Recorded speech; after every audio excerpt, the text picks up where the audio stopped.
Hwasook Woman in the Sky is a detailed written account of women's involvement in South Korea's labor movement, with Chapter 6, Female Strikers in Recent Decades in the Politics of Memory, outlining the involvement of women and labor activists from 1970 to the early 2000s, including their misrepresentation. In the 1970s, women factory workers played an integral role in the labor struggles associated with the Minju union movement, contributing to the broader efforts for democratization in South Korea. However, despite their pivotal contributions, these women were often marginalized and criticized by intellectual activists and male-dominated labor leadership. Veteran labor activist Yi Chol-son reflects on the crucial role these women played, questioning whether the democratization movement of the 1980s would have progressed without their efforts. The labor movement faced severe repression under the military regime of Chun Do-hwan in 1981 to 1988, following the assassination of Park Chung-hee in 1979. The Gwangju Massacre of 1980, which saw the brutal suppression of pro-democracy activists, especially youth, marked a pivotal moment in South Korean labor rights history. This event catalyzed a rethinking of the democratic movement, particularly among intellectuals, who shifted towards building a more inclusive alliance between workers and students. During the 1980s, a critical development was the formation of a systematic worker-student alliance, known as Non-Hakyongdae, which became a collective force in opposing the military regime. A notable instance of this solidarity was the June 1985 strike at the Kuro Industrial Complex, where over 2,500 workers, the majority of whom were women, participated in solidarity action, marking the first such large-scale labor activism since the Korean War.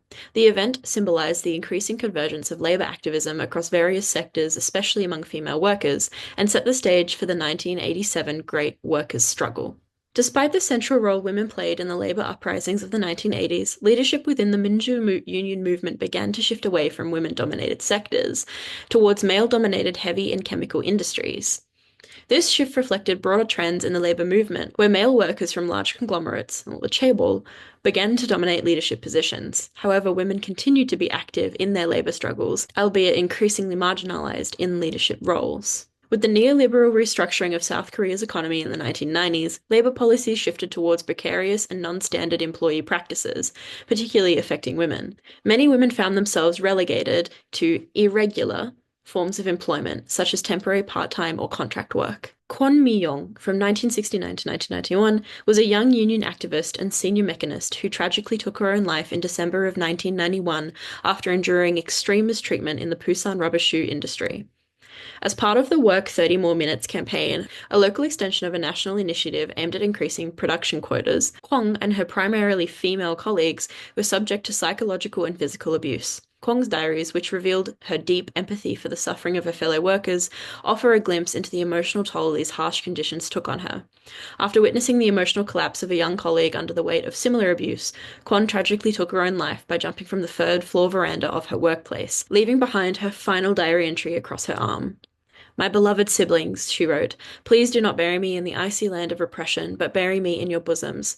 Only then I believe we could become a complete whole.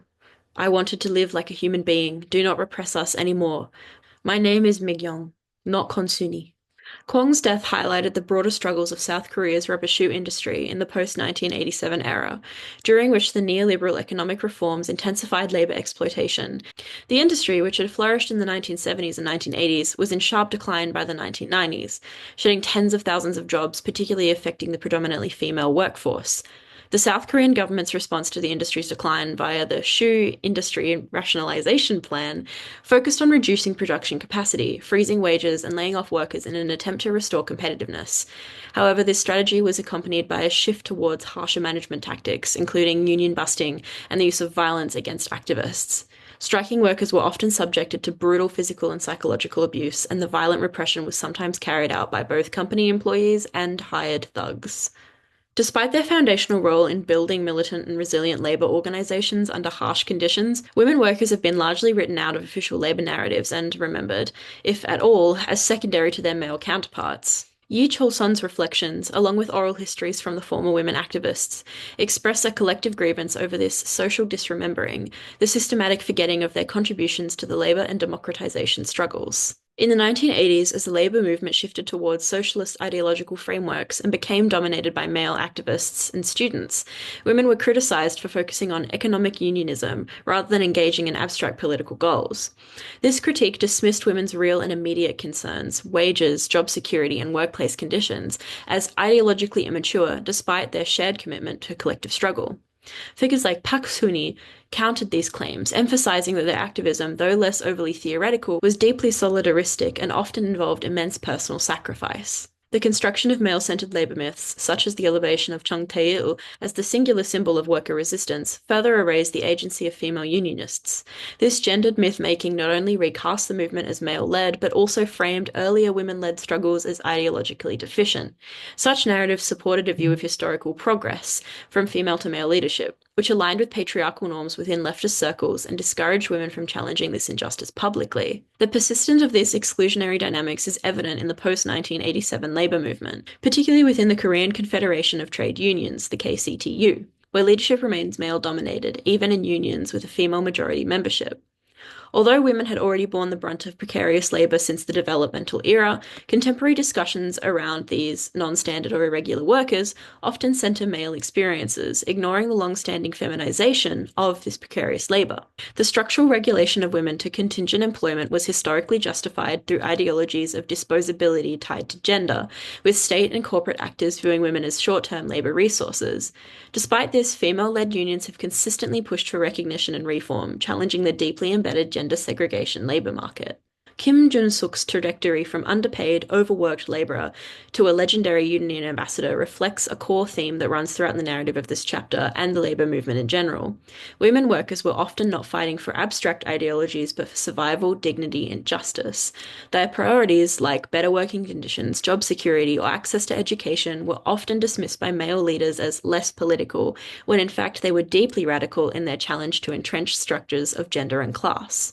What's especially telling is how Kim Jun-suk masculinized herself, adopting the voice and posture of the male breadwinner in order to be taken seriously, despite being one of the most committed and courageous figures in the labor movement. Even with progressive movements, women are often tolerated only when they suppress or sideline their gender experiences.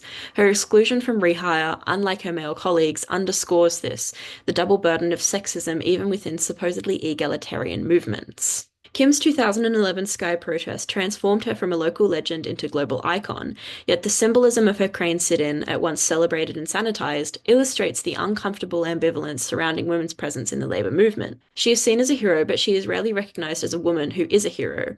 Her womanhood, her early experiences of harassment, her emotional labor, her solidarity with women, these things were often backgrounded in favor of more neutral or degendered narratives of resistance. The movement co-opted her image but failed to interrogate what her gendered struggle revealed about the system itself. In recent years, however, Kim herself has begun to reclaim the feminist dimensions of her experience, becoming more vocal about the Hyeongyom, the hatred of women, irregular work, and the continued invisibility of women in labor narratives. Her late embrace of feminism doesn't mark a contradiction, but rather a natural evolution, a recognition that without confronting patriarchy within the labor movement, true worker solidarity is impossible. Ultimately, her story embodies the book's thesis that the history of South Korea's economic development and democratic transition is incomplete without acknowledging the essential role of women workers. Kwon Mi-young and Kim Jin-suk are just two examples of female labor activists that have been at times prophesized and other times ignored for the benefit of the male-led labor movement. This chapter in detail examines the ways in which women were involved in South Korea's labor movement from the 1970s to its projection into the future, and analyzes how, without critical reflection, worker solidarity and a desired union outcome are impossible in the neoliberal state. Without these women in the sky, occupying or free-falling, where would the labor movement be today? And further, if we could appropriately acknowledge the sacrifice and work made by the countless women of the labor movement, would we still be here? The prevalent sexism experienced by these activists, both in their history and their memory, has only served to disenfranchise the goal of the working class. How many women's stories are lost to a patriarchal memory? How many struggles could be won if women were championed on the front lines? How many struggles have been won because of the secret history of women laborers? Ultimately, this chapter asks the question, what if women hadn't been there?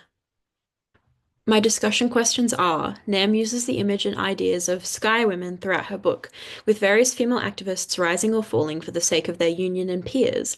How do you feel this reflects the desperation, achievements, and goals of female activists? How does this represent the body as a tool of production and destruction? In particular, I was drawn to Kim Jin-suk's description of what it was like being in the crane and her desperation and desire to stay alive in such a precarious situation. And I just think that that's really interesting. The second question is: it is clear in the reading how gendered labor influences a person's representation, rights, and economic stability.